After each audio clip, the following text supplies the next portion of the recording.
Suisse n'est pas gentil avec nous. Mais c'est pour du soleil comme ça. Vous saviez ça? C'est la révolution. Ça s'appelle La révolution. Une année. En une année, la Terre, elle fait le tour du soleil comme ça. Alors ça, c'est une maquette. En fait, on est très très loin. Le soleil, il est très très gros. Et puis, la Lune, qui est notre satellite, tourne autour de nous tous les 28 heures. jours. 28 jours. D'accord? Tous les 28 jours. Alors elle tourne comme ça, autour de nous, et nous, on tourne autour du soleil. Et la Lune, comme ça, d'accord, elle est éclairée que la moitié. Eh ben, on a une demi-lune. On voit la moitié de la lune blanche, et puis l'autre moitié, on ne la voit pas parce qu'elle est dans l'ombre. D'accord? Puis quand la lune, elle est ici, plus près du soleil que de nous, eh ben, on voit qu'une toute petite partie éclairée, et donc on a un croissant de lune. Et puis à l'inverse, quand elle est de l'autre côté, voilà, quand elle est ici, on a presque une pleine lune. Et puis quand elle est parfaitement alignée ici, on la voit plus? Si, en fait on la voit tout le temps, parce que la lune, elle tourne autour de nous, pas tout à fait à plat. Elle tourne autour de nous un peu comme ça. Ce qui fait que quand elle est derrière nous, la plupart du temps, elle est soit au-dessus, soit au-dessous, et donc on la voit pleine lune.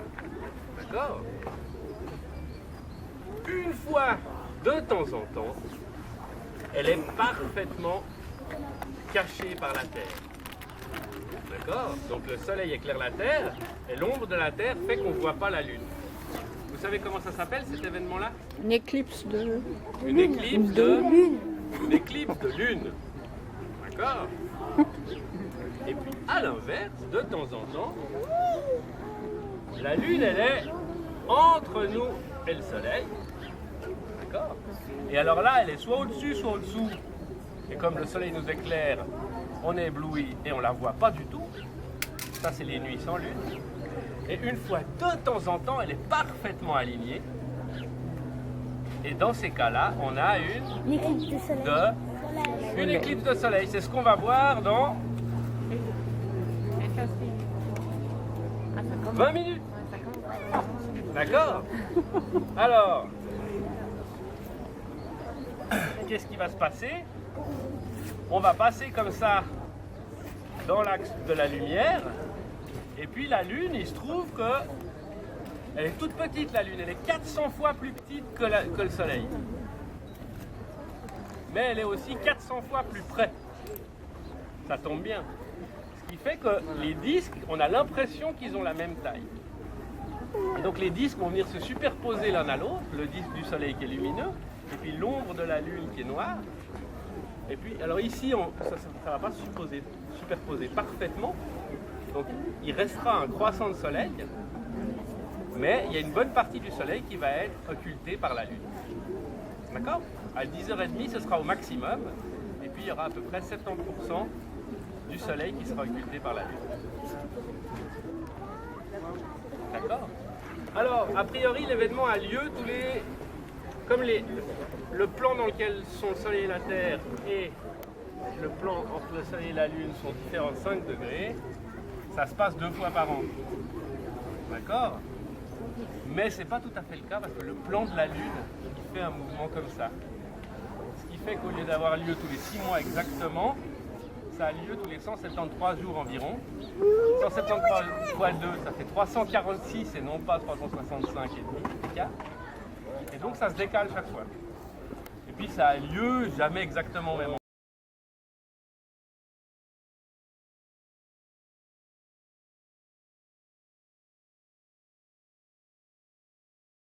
Donc on est au moment où toute la Terre reçoit 12 heures de soleil et 12 heures de nuit.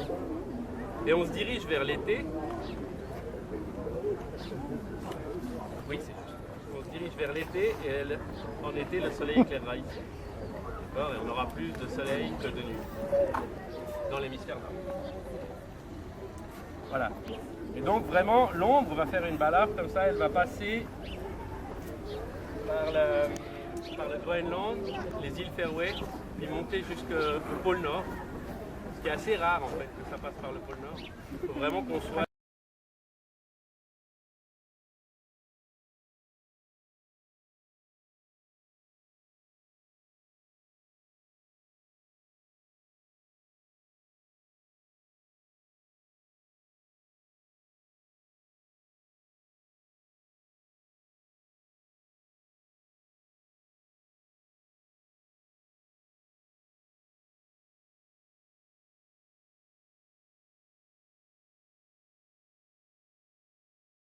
On voit Vénus depuis la Terre, on a toujours ces fameux croissants.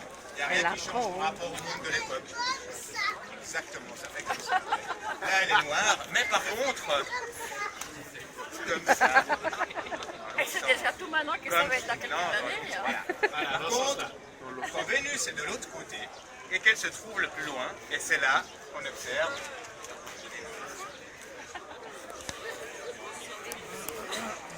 Et voilà. Et là on la pleine, mais elle est tellement loin, elle est beaucoup plus loin à ce moment-là parce qu'elle a toute son orbite à traverser. Elle se trouve le plus loin du Soleil, et c'est là qu'elle est pleine et toute petite. Et par cette démonstration, Galilée, il a voulu montrer qu'effectivement, si on voit Vénus pleine, le monde peut être uniquement centré sur le Soleil. Voilà, merci de votre attention. J'espère que... Merci à nos assistants. Fonctionnement de cet appareil. Donc on la met en station en repérant le nord. On la met horizontale avec un petit niveau à bulle. Ensuite, quand on la règle, on vise l'étoile polaire. On a un viseur ici pour viser l'étoile polaire. Magnifique.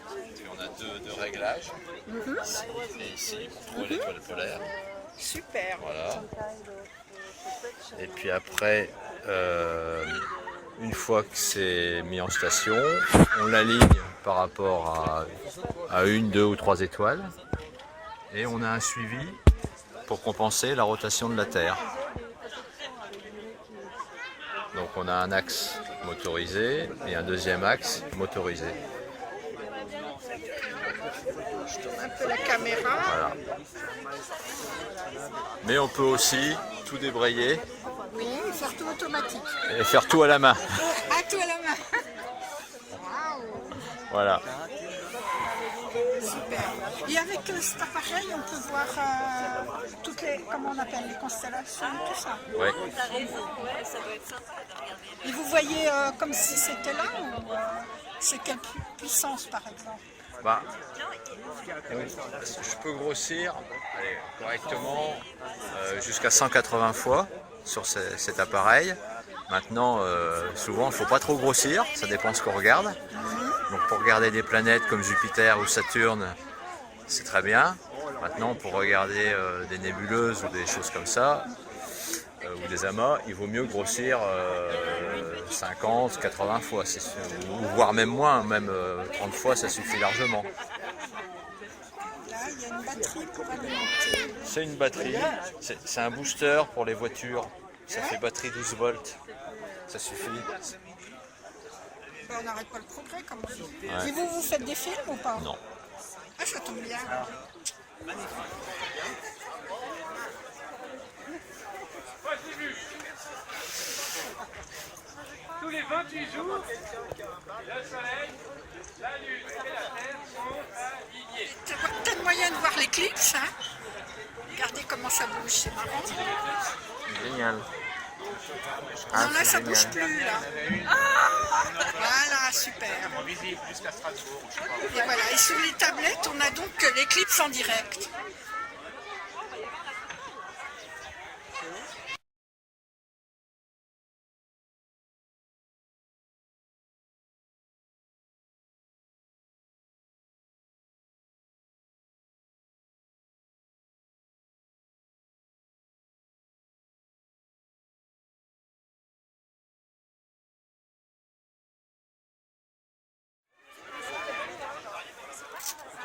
Vous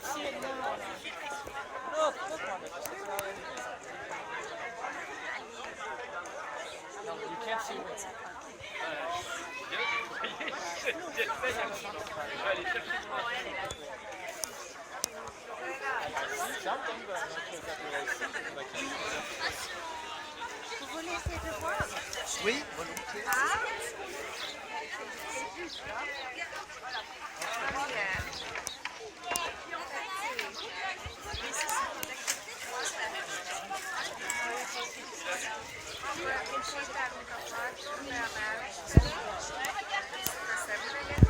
Dans les lunettes, tu vois, non, il part plus. Ouais, c'est que les films qui passent son niveau. Mais c'est normal. Non, mais je vois quand même. Je vois bien.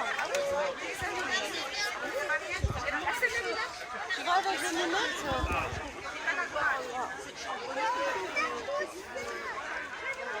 c'est la lune ou c'est la... Willst du haben? Willst du wieder haben?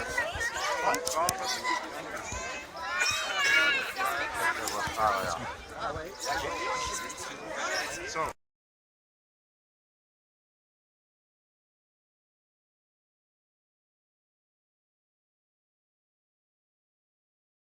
Vous voyez presque pas les satellites. Là, on voit un satellite qui est parti d'un côté, il y en a un autre qui l'a rattrapé. Ici, un satellite de l'autre côté, vous en voyez deux de chaque côté. Vous revenez 1 heure après, le satellite il a bougé, il est ici, vous ne le voyez plus, etc. Et vous faites toutes ces configurations. Et Galilée, toujours avec sa lunette, il a montré que Jupiter avait des satellites qui lui tournaient autour. Et ça aussi, à l'époque, on ne pouvait pas le croire, parce qu'à l'époque, on imaginait que la seule chose, le seul centre du monde qui pouvait exister, c'était la Terre. Et on ne pouvait surtout pas concevoir qu'il y ait un autre centre du monde, autre que la Terre dans l'univers. Et en montrant que Jupiter a des satellites, Galilée mettait encore un petit coup de pied dans la fourmilière et contribuait encore un petit peu à mettre en doute cette fameuse doctrine qu'on appelait géocentrique, de mettre la Terre au centre de tout. Voilà pour Galilée. Vous en voulez encore une?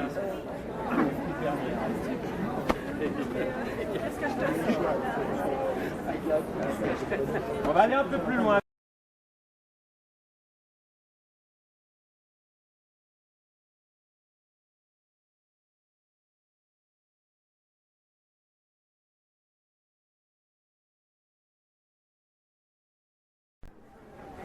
Eratosthène, vous le connaissez peut-être, vous avez entendu parler de lui. Il était bibliothécaire à Alexandrie. C'est où Alexandrie? Égypte. C'est quoi comme pays? En Égypte, hein, le long du Nil. C'est pas un hasard. Hein. Il était bibliothécaire à Alexandrie. Donc, Eratosthène, le 21 juin. Qu'est-ce que c'est comme jour le 21 juin? Il se passe quoi le 21 juin? C'est l'été. Et il se passe quoi l'été, Gilles? C'est le solstice. On est dans cette position dont je vous ai parlé tout à l'heure, solstice d'été. Donc on est dans la position où la Terre est inclinée parfaitement par rapport au Soleil. Dans ce sens-là, ce qui fait qu'on est en plein été. Hein. C'est là qu'on reçoit le plus de soleil. À 23 degrés sur le tropique du Cancer, à midi, on a le soleil parfaitement au zénith. D'accord? Et nous, à 46 degrés, eh ben, c'est là qu'on l'a le plus haut. Il est à 46 moins les 23. Il est pratiquement au zénith, mais pas tout à fait. Il est à 90 degrés moins 23. Oui. Donc, à ce moment-là de l'année, qui est le moment où le soleil est le plus haut dans le ciel, qu'est-ce qu'il fait Eratosthène? Alors, il est là, peut-être pas lui, parce que lui, il est toujours... il est à Alexandrie.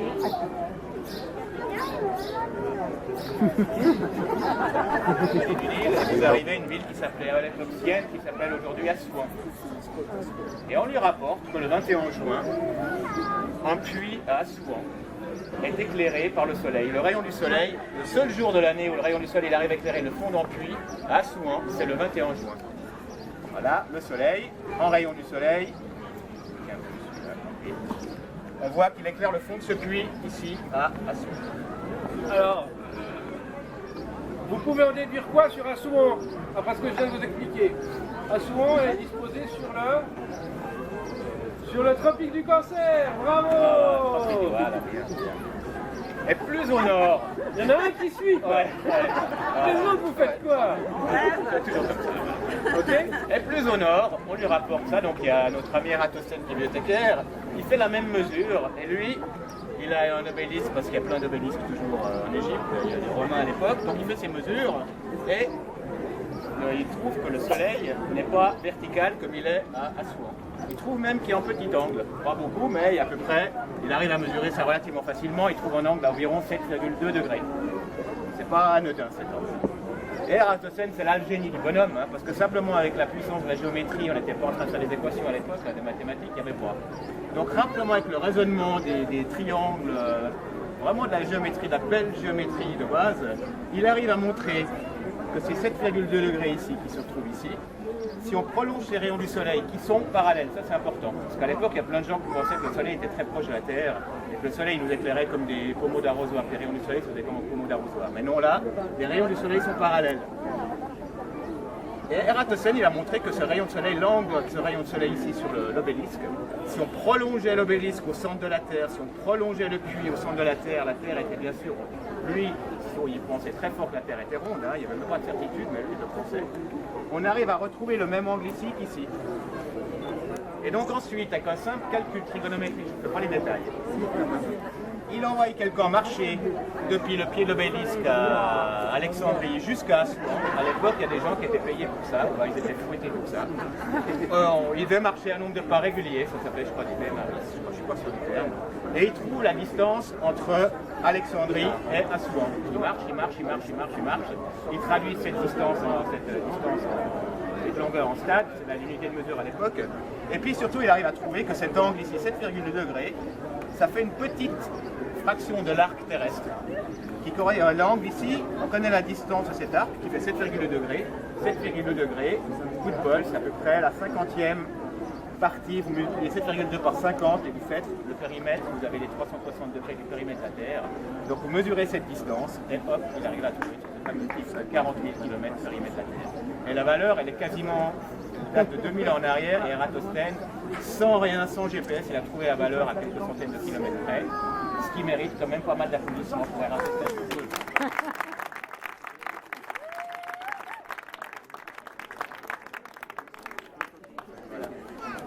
Vous voulez encore une dernière ou bien?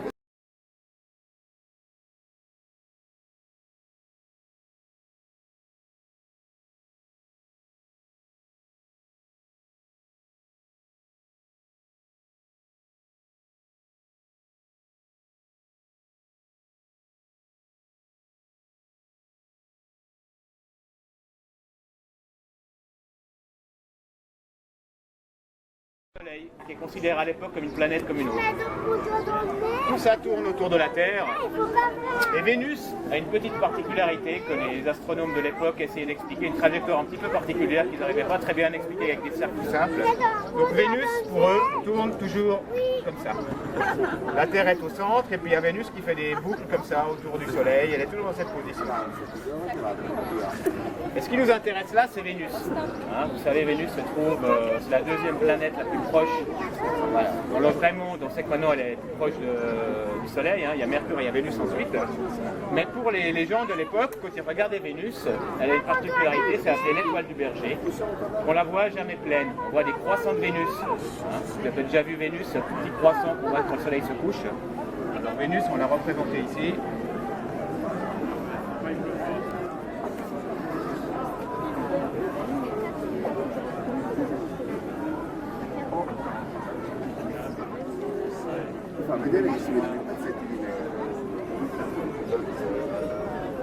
Voilà. Alors Vénus, elle est un peu comme ça. Dans cette position-là, ben, elle tourne, elle fait des petites boucles comme ça. Alors quand elle est ici, par rapport à la Terre, on voit toujours en croissant de Vénus, hein, à peu près comme ça. Quand Vénus tourne ici, on voit toujours en croissant de Vénus. Quand elle passe ici derrière, on la voit quasiment pas, Vénus est noire. Donc voilà comme les gens imaginaient et représentaient Vénus à l'époque dans leur système de monde, avec la Terre au centre du monde. Vient alors de nouveau Galilée qui fout le Béchi dans la Terre. Et Galilée, lui, il va faire un truc. Encore des dessins de Galilée faits à la photocopieuse.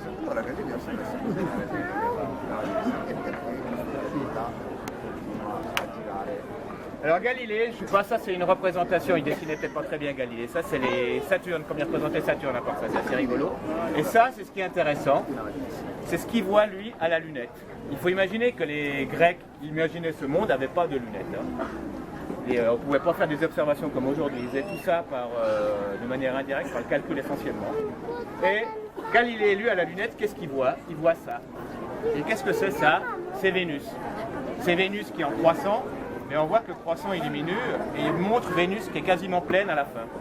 Et cette représentation du monde aussi est un nouveau pas et un nouveau pied dans la fourmilière du monde géocentrique, ce monde avec une Terre au centre, parce qu'elle implique pour Galilée que c'est de nouveau cette fois-ci le Soleil qui est au centre du monde. C'est ce qu'on va vous montrer avec la dernière diapo. La dernière diapo.